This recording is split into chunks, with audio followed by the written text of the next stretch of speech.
hold you tight. Wheeling, dealing, persevering at the back of my trunk. And now it's over and I'm looking like a high school punk. Hi, I'm Paul from Halfway Between Here and There, and we're at Brantford's first Hockey Fest, here with Street Pharmacy. Wow. It's all good. I'm really off today. Anyways, so, I have to ask you guys, with a name like Street Pharmacy, how did you guys come up with that name for your band? Let this guy handle that. Alright. When I was 19 years old, my brain swelled from the chicken pox.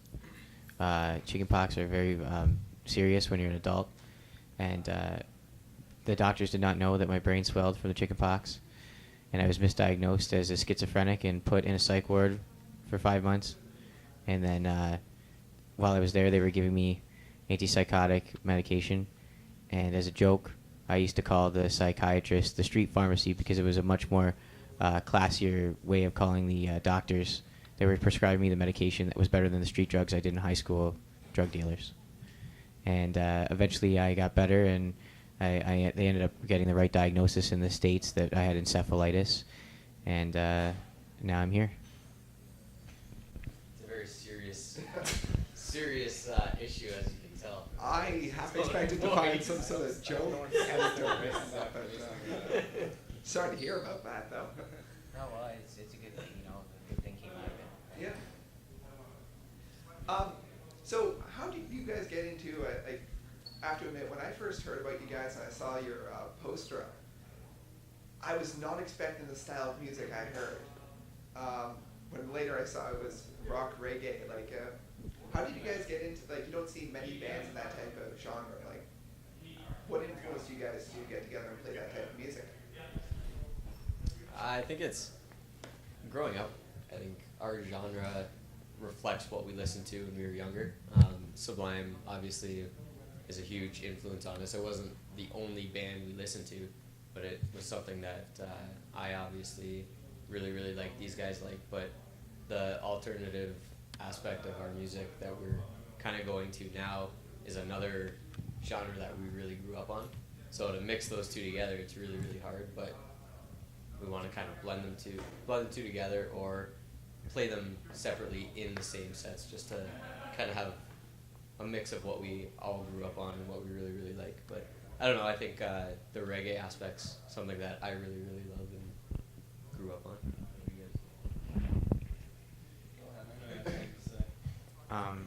When I was a kid, I had a lot of alt-rock records, but the one that always stuck out in the whole alt-rock collection was the Sublime 40 Ounce to Freedom record.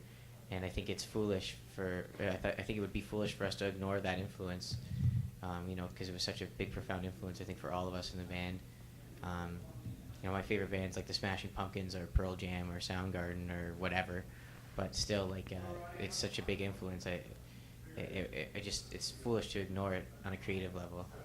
It's like, when you're a kid and you listen to something and it's in your head, and they create a fan for life, right? And we were barely, maybe 10 or 11 when that record came out, but it obviously had a big, profound effect on all of us, and that's the deal.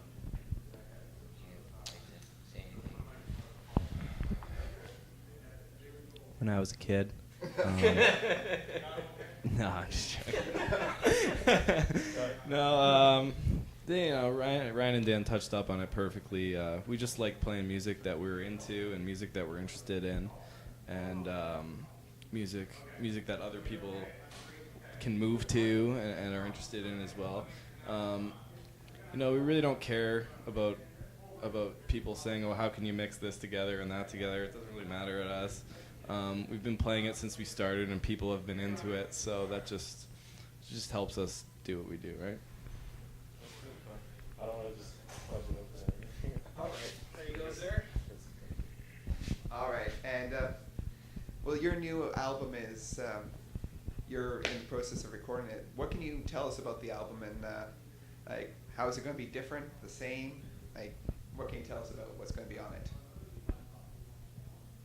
Anyone? kind of think something witty to say, but right now we're recording the new record. It's called The Perfect Convenience. It's a combination of alt rock and reggae. I think it's a little more on the rockin' side.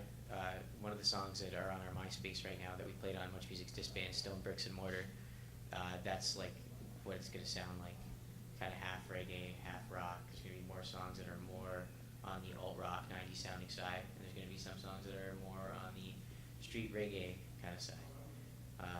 It should be 10 or 12 songs in length, and right now we're in pre-production with Greg Norrie, who's our producer, and he's helping us cut the tracks down to make the best album possible.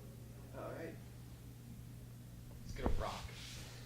Yeah, it's gonna rock. Wow. So, any estimations when it might be coming out, or? Yeah, late 2010, early 2011, I think. Okay.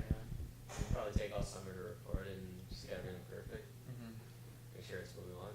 But this is gonna be the first album that we try to do right, like properly. So What do you Well, think we about did the that? other ones like ghetto style, right? Half the songs were written in the basement. I came up with all the drum tracks just listening to it for the first time. That sounds good. Let's keep that. yeah. Oh, like, that's Well, the actually Cuba record's not like that. I thought that one out. Well, this is the first one with like pre-production. so- Yeah. Well, I'm actually just gonna hand this back over. Sorry. Yeah, So it sounded like this is the first. Yeah, the this is other the mic first to one. record, but Yeah. so, yeah. Yeah. And then like an actual studio. Like the Oh. other one was done in like a basement. The guy brought all the equipment and like we set it up in different rooms and that kind of stuff. This is gonna be the first actual one that's recorded with like proper equipment. Wow. Like, actually, from the sound of it, I wouldn't have been able to No, tell. they did a fantastic job. Yeah. No, go ahead.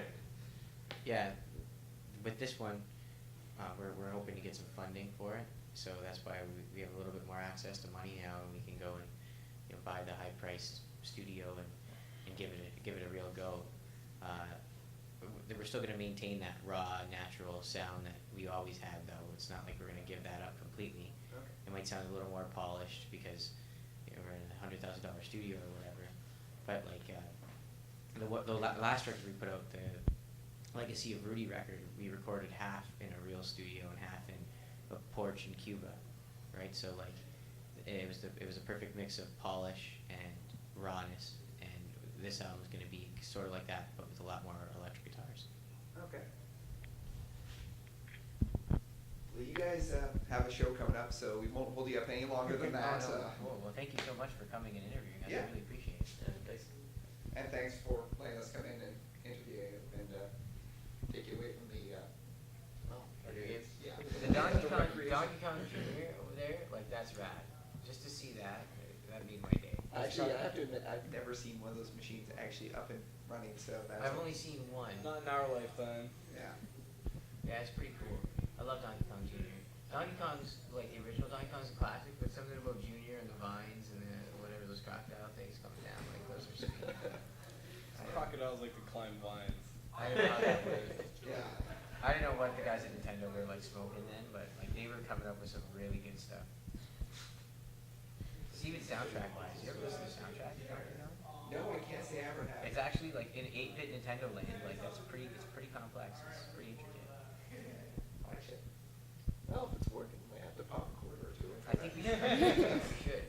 Donkey Kong's good. I don't think I'm any good at it, but. It's okay. Anyways, best of luck on your show, and look forward to seeing your new CD up. Thank you very much, sir. All right. Appreciate it.